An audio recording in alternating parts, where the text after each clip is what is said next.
উম্মে সালামা রাদিয়াল্লাহু তাআলা আনহার স্বামী মারা গেছে। এখন চতুর্দিক থেকে অবস্থাও খারাপ।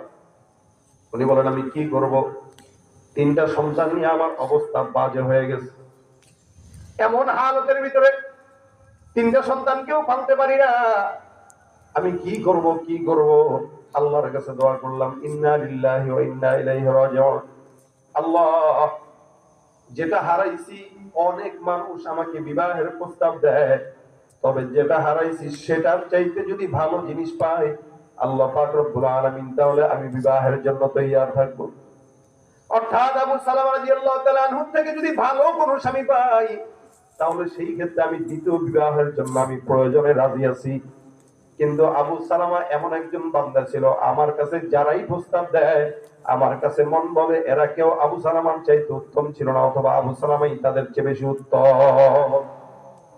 কি করবে কি করবে আল্লাহর বান্দি চিন্তা করে। এমন সময় আল্লাহর বান্দি বলে, আল্লাহ পাকের কাছে আমি বারবার যখন দোয়া করলাম, হঠাৎ করে আতাইনামদার মুহাম্মদুর রাসূলুল্লাহ সাল্লাল্লাহু আলাইহি সাল্লামের তরফ থেকে আমার কাছে বিবাহের প্রস্তাব আসা শুরু হয়ে গেল। সুবহানাল্লাহ।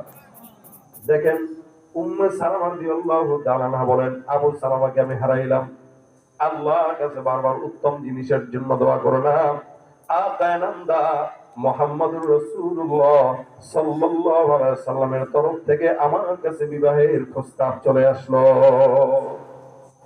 নবীর বিবাহের প্রস্তাব আমি তো কল্পনাও করতে পারি না। নবীর প্রত্যেকটা বিবাহ আল্লাহর তরফ থেকে আল্লাহ পাক নিজে সংগঠিত করিয়েছেন, এবং সবগুলো বিবাহ উম্মতের ফায়দার জন্য হয়েছে। এটা রাসূলের কোনো জৈবিক চাহিদার জন্য নয়। যদি জৈবিক চাহিদার জন্যই হতো তাহলে 25 বছরের তাগড়া যুবক কখনোই 40 বছরের একজন মহিলাকে বিয়ে করতেন না। এতেই বোঝা যায় আল্লাহর নবীর প্রত্যেকটা বিবাহ ইসলামের জন্য, দ্বীনের জন্য, উম্মতের জন্য ফায়দা এবং শিক্ষা আল্লাহর তরফ থেকে দেওয়া। সুবহানাল্লাহ। এইগুলা নিয়েই নাস্তিকেরা আপনার আমার ভিতরে সন্দেহ ঢুকাইতে চাবে। উম্মে সালামা রাদিয়াল্লাহু তাআলা আনহা বলেন, রাসূল করিম সাল্লাল্লাহু আলাইহি সাল্লাম আমাকে বিবাহের প্রস্তাব দেয়।